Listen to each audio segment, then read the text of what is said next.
Hello student, आप सभी का एक बार फिर से हमारे यूट्यूब चैनल में स्वागत है। और इस बार हम आपके लिए लाए हैं 8th ग्रेड अभ्यास पुस्तिका गणित कक्षा 8 का अध्याय 4 लेकर। वीडियो शुरू करने से पहले जो इस चैनल पर नए आए हैं वो चैनल को सब्सक्राइब ज़रूर करें, और अगर वीडियो पसंद आए तो वीडियो को लाइक एंड शेयर करना ना भूलें। अब हम आ जाते हैं अपने अध्याय 4 पर, और अध्याय 4 हमारा है आंकड़ों का प्रबंधन। तो बच्चों, यहाँ कुछ महत्वपूर्ण तथ्य दिए हुए हैं जिन्हें आप सभी को अवश्य पढ़ लेना है। और फिर आ जाते हैं अपने प्रश्नोत्तर पर। तो अपना पहला प्रश्न दिया है, संपूर्ण और उसके एक भाग को दर्शाने वाला आलेखीय निरूपण है।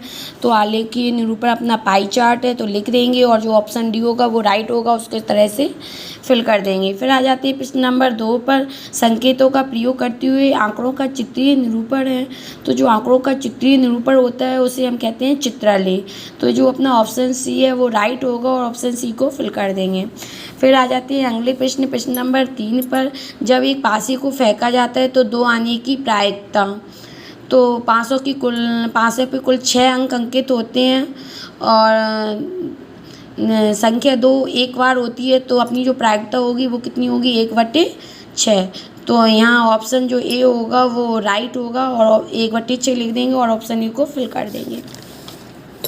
फिर आ जाते हैं अगले प्रश्न पर। तो प्रश्न नंबर 4 में दिया है, जब एक सिक्के को उछाला जाता है तो चित्त प्राप्त करने की प्रायिकता। तो सिक्का होता है, सिक्के में 2 वो पट, एक चित्त होता है एक साइड, दूसरी साइड होता है पट। तो जब सिक्के को उछालेंगे तो चित्त एक साइड चित्त होता है, और जो संख्या होती है वो 2 होती है कुल आने की, तो हो जाएगा 1/2। तो अपनी प्रायिकता कितनी होगी, 1/2। तो अपना ऑप्शन बी होगा वो राइट होगा, और ऑप्शन बी को फिल कर देंगे। फिर आ जाते हैं अगले प्रश्न पर, राहुल, वरुण और अनिल एक रंगीन पहिए को घुमाने का खेल खेल रहे हैं। यदि तीर लाल रंग पर रुकता है तो राहुल जीत जाता है, यदि तीर नीले रंग पर रुकता है तो वरुण जीत जाता है, यदि तीर हरे रंग पर रुकता है तो अनिल जीत जाता है। इस खेल को न्यायसंगत बनाने के लिए निम्न में से कौन सा रंगीन पहिया प्रयोग किया जाना चाहिए। तो इस खेल को न्यायसंगत बनाने के लिए जो पहिया अपन आप यूज करोगे वो होगा अपना जो चौथे नंबर का पहिया होगा। तो जो ऑप्शन डी होगा वो राइट होगा, और ऑप्शन डी को आप इस तरह से फिल कर दोगे। फिर आ जाते हैं अगले प्रश्न पर। प्रश्न नंबर 6 दिया है, एक थैली में 5 लाल गेंदें और 3 पीली गेंदें हैं। थैली के अंदर बिना देखे लाल गेंद प्राप्त करने की प्रायिकता ज्ञात की। तो थैली में कुल गेंदें 5 + 3 = 8 होंगी। लाल गेंद आने की प्रायिकता कितनी होगी, 5/8, क्योंकि कुल लाल गेंदें कितनी है, 5, और कुल गेंदें हैं 8, तो कितनी प्रायिकता हो जाएगी, 5/8। फिर आ जाते हैं अगले प्रश्न नंबर 7 पर, जब एक पासे को फेंका जाता है तो निम्नलिखित प्रत्येक घटना की प्रायिकता ज्ञात कीजिए। 5 से बड़ी संख्या उसमें होती है पासे में 6। तो 6 एक बार ही तो अंकित होता है, तो 5 से बड़ी संख्या आने की प्रायिकता होगी 1, और कुल संख्या कितनी लिखी रहती है, 6, तो 1/6। इसी तरह दूसरा प्रश्न है, 5 से बड़ी संख्या नहीं आने की प्रायिकता। तो कुल संख्या 6 होती हैं, और उसमें 6 में से 1 कम कर देंगे, बड़ी संख्या 6 ही तो होती है, तो 1 कम कर देंगे तो कितनी हो जाएगी, 5/6 हो जाएगी प्रायिकता। फिर सबसे छोटी आवाज़ संख्या आने की प्रायिकता। तो सबसे छोटी आवाज़ संख्या अपनी 2 होती है, और पासे में 2 एक बार अंकित होता है, तो प्रायिकता अपनी हो जाएगी 1/6। सम संख्या आने की प्रायिकता। तो सम संख्या अपनी पासे में 3 होती हैं, 2, 4 और 6, तो प्रायिकता कितनी होगी, 3/6। काटेंगे तो कितनी आ जाएगी, 1/2। फिर आ जाते हैं अगले प्रश्न नंबर 8 पर, निम्न दंडालेख में अलग अलग शैक्षिक वर्षों में कक्षा 8 के विद्यार्थियों की संख्या दर्शाई गई है। दंडालेख को देखकर निम्नांकित प्रश्नों के उत्तर दीजिए।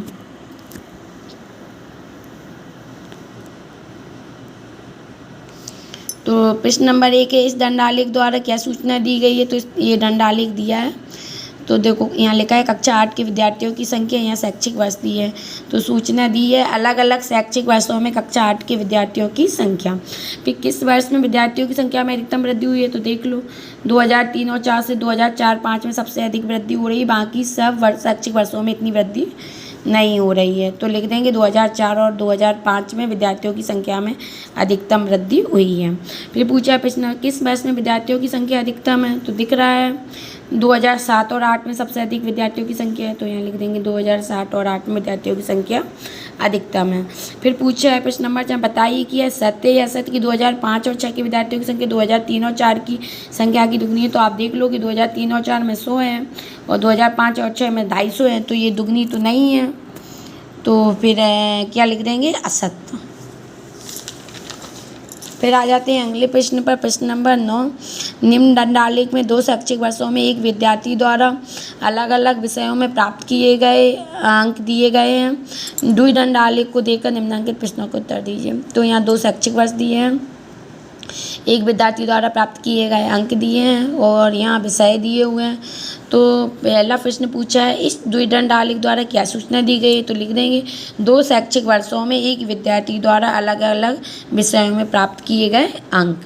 फिर दूसरा पूछा है, किस विषय में विद्यार्थियों के प्रदर्शन सबसे अधिक सुधार हुआ, तो यहाँ दिख सकता है गणित में सबसे अधिक सुधार दिख रहा है, तो लिख देंगे गणित। फिर पूछा है, किस विषय में प्रदर्शन में गिरावट आई है, तो यहाँ दिख रहा है अंग्रेजी में पहले स्तर अच्छा था, बाद में गिरावट आई है, तो यहाँ तीसरे में आ जाएगा अंग्रेजी। फिर चौथे में पूछा है, किस विषय में प्रदर्शन समान रहा है, तो दिख रहा है हिंदी में प्रदर्शन समान रहा है, तो चौथे प्रश्न में का आंसर होगा हिंदी। फिर आ जाते हैं अगले प्रश्न। प्रश्न नंबर 10 पर, दी गई सारणी में किस राज्य के खाद्यान्न उत्पादन को दर्शाया गया है, आंकड़ों को दंडालेख में दर्शाइए। तो यहाँ वर्ष दिया है, यहाँ उत्पादन लाख टनों में दिया है, तो अपन पैमाना बना लेंगे 1 सेंटीमीटर बराबर 10 लाख टन। तो यहाँ ले लिया 10, 20, 30, 40, 50, 60, 70, 80, 10 का बीच बीच में गैप ले लिया है और उत्पादन लिख देंगे यहाँ लाख टनों में। यहाँ वर्ष लिख देंगे 2001, 2002, 2003, 2004, 5। तो यहाँ दिया है 2 वर्ष, 2001 में कितना होगा 45, तो जो अपना 50, 40 और 50 के बिल्कुल बीच में 45 आ जाएगा। फिर 2002 में दिया है 48, तो 45 के थोड़े ऊपर 48 आ जाएगा, 50 के नीचे रहेगा। फिर 2003 में दिया है 60, तो 60 अपना सीधा पता ही है, सीधा बना देंगे 60 का। 2004 में दिया है 62, तो 60 से थोड़ा ऊपर 62 आ जाएगा। और 2005 में दिया है 80, तो 80 सीधा अपना आ गया 80। तो इस तरह से आप अपना आंकड़ों का दंडालेख बना सकते हैं खाद्यान्न उत्पादन का। तो इस तरह से आप इसको हल कर लेंगे। फिर आ जाते हैं अगले प्रश्न पर। प्रश्न नंबर 11, किसी छात्रावास में विभिन्न भाषाएं बोलने वाले विद्यार्थियों की संख्या नीचे दी गई है, इन आंकड़ों को एक पाई चार्ट द्वारा प्रदर्शित। तो ये दिया है, भाषा दी गई है, विद्यार्थियों की संख्या दी गई है, इसको एक पाई चार्ट में प्रदर्शित करना। तो एक पाई चार्ट बना लेंगे। सबसे ज़्यादा कौन बोलते हैं, भाषा बोली जाती है हिंदी, तो हिंदी का सबसे ज़्यादा ले लेंगे 40। फिर अंग्रेजी, इससे हिंदी से थोड़ी कम है, तो अंग्रेजी का बना लिया। फिर मराठी थोड़ी और कम है, अंग्रेजी से भी कम बना लेंगे इसका। फिर आ जाएगा तमिल का सबसे छोटा बनाएंगे 10। तो इस तरह से आप पाई चार्ट बना लेंगे। फिर आ जाते हैं अगले प्रश्न पर। प्रश्न नंबर 12, 672 विद्यार्थियों के स्कूल आने जाने की विभिन्न साधनों को पाई चार्ट में दर्शाया गया है। चार्ट देखें और निम्नलिखित प्रश्नों को उत्तर। तो कितने विद्यार्थी साइकिल से स्कूल जाते हैं, तो लिख लेंगे साइकिल से स्कूल जाने वाले विद्यार्थियों की संख्या। तो कुल कितनी है 672, तो 672। फिर उन्होंने दिया है क्या अपना 90, और अपना जो पूरा होता है केंद्रीय प्रवृत्ति की माप कितनी होती है 360। तो 672 गुणा 90/360। जब इसको 90 को काटेंगे तो इधर 4 आ जाएगा, 4 का भाग 672 में जाएगा, तो अपना कितना आ जाएगा 168, 168। फिर आ जाते हैं अगले प्रश्न नंबर 2, कितने विद्यार्थी बस से स्कूल जाते हैं, तो इसी तरह बस से निकालेंगे। बस से स्कूल जाने वाले विद्यार्थियों की संख्या 672 गुणा बस से कितनी 120/360 भाग दे देंगे, तो यहाँ 3 आ जाएगा। 3 का 672 में देंगे तो काटेंगे तो आ जाएंगे 224। तो इस तरह से आप इसको भी हल कर लेंगे। फिर आ जाते हैं अगले प्रश्न पर। प्रश्न नंबर 13, दिए गए पाई चार्ट में सिंचाई के विभिन्न तरीकों को दर्शाया गया है। पाई चार्ट पढ़ें और निम्नलिखित प्रश्नों के उत्तर दीजिए। तो ये पाई चार्ट दिया है, ट्यूबवेल 25%, नेट 40, 70%, टैग 12%, अन्य तरीके। पूछा है कितने प्रतिशत भूमि नहरों द्वारा सिंची जाती है, तो दिख रहा है 40%, तो इसका पहले का आ जाएगा 40%। दूसरा पूछा है 17% भूमि किस माध्यम से सिंची जाती है, तो यहाँ लिख रहा है टैंक द्वारा सिंची जाती है, तो यहाँ आ जाएगा दूसरे का टैंक। तीसरा पूछा है ट्यूबवेल से सिंची जाने वाली भूमि का प्रतिशत कितना है, तो लिख रहा है ट्यूबवेल से 25%। तो इस तरह से हल कर लेंगे इसको, इस तरह से लिख देंगे आप।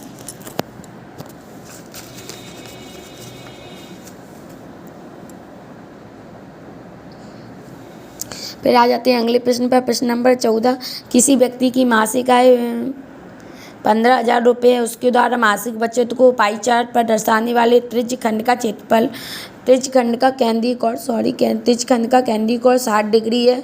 उसके द्वारा कितनी मासिक बचत की गई है, यह मासिक आय का कितना प्रतिशत। तो मासिक बचत बराबर लिख देंगे 15,000, यहाँ केंद्रीय कोण 60 और केंद्रीय प्रवृत्ति की माप 360 होती है, तो बस काट देंगे। 6 से कट जाए 60 को 360, तो यहाँ 6 आ जाएगा।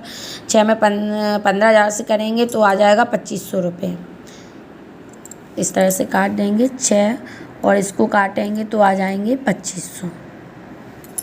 ठीक है रुपये। अब उन्हें पूछा है मासिक आय का प्रतिशत, तो 2500 बटे 15,000 गुणा 100 की 2 जीरो से ये 2 जीरो कट गए। 2500 में 150 का भाग देंगे तो आ जाएगा अपना 16.6%। तो ये अपना प्रतिशत आ जाएगा।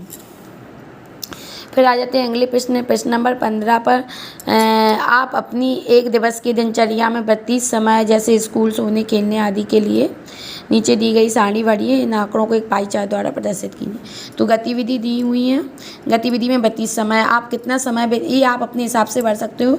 स्कूल में कितना समय व्यतीत करते हो, खेल कितने घंटे खेलते हो, आप घर पर पढ़ाई कितने घंटे करते हो, सोते कितने घंटे हो और अन्य काम कितने घंटों में करते हो। तो इस तरह से आप लिख सकते हो और जो आपका होगा टाइम टेबल, तो आप उस तरह से इसको लिख सकते हो। अब इसको भिन्न रूप में, तो कुल घंटे कितने होते हैं 24, तो 6 घंटे अपन ने लिया है स्कूल जाने में, स्कूल में व्यतीत करने का, तो 6/24 काटेंगे तो 1/4 इस तरह से भिन्न निकाल लेंगे। फिर इनने पूछा है 360 डिग्री की भिन्न, तो 1/4 में गुणा 360 करेंगे तो इस तरह से अपने कोण आ जाएंगे, जो भिन्न आ जाएगी 360 डिग्री की, तो वो लिख देंगे इतने इतने एंगल की जो आ रहे हैं। फिर इन्होंने कहा इसको पाई चार्ट में प्रदर्शित कर दो, तो आप इधर जगह नहीं है तो इधर बना दिया है, तो आप इस तरह से पाई चार्ट भी बना सकते हो। सबसे ज़्यादा सोने का में समय लगा तो सोने का बड़ा बनाएंगे, फिर स्कूल का, फिर खेल का छोटा है, फिर और जो घर और अपना घर और अन्य काम में जो समय लगा है वो बराबर बराबर है, तो इसके बराबर बराबर बना देंगे। इस तरह से आप पाई चार्ट बना लेंगे।